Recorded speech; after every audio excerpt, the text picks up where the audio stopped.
Hi guys, welcome back to my channel. ఈరోజైతే మా వాడి స్కూల్లో ఫీల్డ్ ట్రిప్కి తీసుకెళ్తున్నారంట, అంటే వనభోజనాలకి తీసుకెళ్తున్నారంట. వాళ్ళకి పన్నీర్ రైస్ చేయమని చెప్పారంట, అందుకోసమని పన్నీర్ రైస్ చేస్తున్నాను. ముందుగా అయితే స్టవ్ పైన నేను రైస్ కుక్కర్లో చేస్తున్నాను కాబట్టి కుక్కర్లో చూపిస్తున్నాను. ముందుగా అయితే స్టవ్ వెలిగించుకొని కుక్కర్ పెట్టేసుకొని అందులో కొద్దిగా ఆయిల్ వేసుకోండి.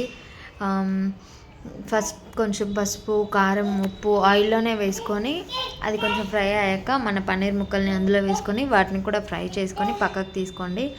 అదే కుక్కర్లోకి హోల్ గరం మసాలా తీసుకోండి. హోల్ గరం మసాలా అంటే అందరికీ తెలిసిందే కదా, దాల్చిన చెక్క, సాజీరా, యాలకులు, బిర్యానీ ఆకు, అనాస పువ్వు, మరాఠీ మొగ్గ అవన్నీ తీసుకోండి. నేనైతే ఇక్కడ ఓన్లీ టమాటా పచ్చిమిర్చి తీసుకున్నానండి. ఇది కార్తీక మాసం కదా, కార్తీక మాసంలో అల్లం వెల్లిపాయ పేస్ట్ కానీ, వెల్లుల్లి కానీ, ఉల్లిపాయలు కానీ వాడం కదా. నేనైతే వాడను అండి, అందుకని నేను అవి లేకుండానే చేస్తున్నాను. మామూలుగా అయితే మనం ఉల్లిపాయలు వేసుకుంటేనే ఆ టేస్ట్ వేరే లెవెల్లో ఉంటుంది. సో నేనైతే కార్తీక మాసం కాబట్టి వేయట్లేదు, మీ ఇష్టం, అది మీరు వేసుకోవచ్చు. చూడండి, టమాటో పచ్చిమిర్చి వేసాను కదా, చక్కగా ఉడికిపోయాయి. ఇప్పుడు మనం ఇందులోకి కొద్దిగా పసుపు అండ్ మనకు రుచికి సరిపడా మీరు ఎంత తీసుకుంటారో అంత క్వాంటిటీ. నేనైతే 1 స్పూన్ తీసుకుంటాను. 1 స్పూన్ కారం, 1 స్పూన్ ఉప్పు తీసుకొని బాగా కలుపుకోండి. చూడండి, చూస్తుంటేనే పన్నీర్ అంటే ఎవరికి ఇష్టం ఉండదు చెప్పండి. పన్నీర్లో హై ప్రోటీన్స్ ఉంటాయి మనకు, అండ్ వీక్లీ వన్స్ కానీ తినాలి. ఇక్కడైతే సాహి బిర్యానీ మసాలా యూజ్ చేస్తున్నాను అండ్ కొత్తిమీర కూడా వేసుకొని, నా దగ్గర పుదీనా లేదండి అందుకే కొత్తిమీర ఒక్కటే ఉంది, అదే వేసుకున్నాను.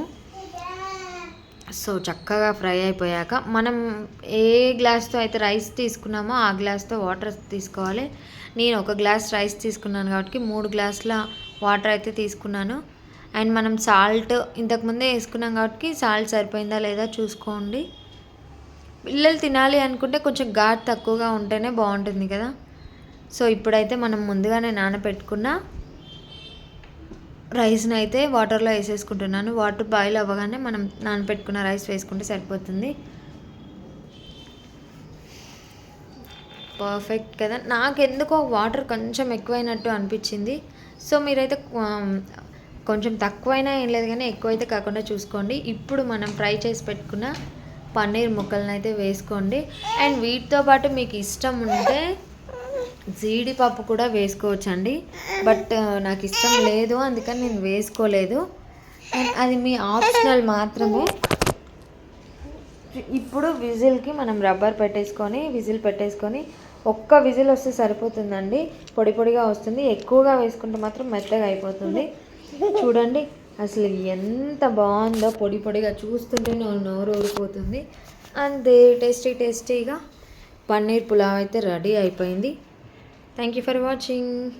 Please subscribe.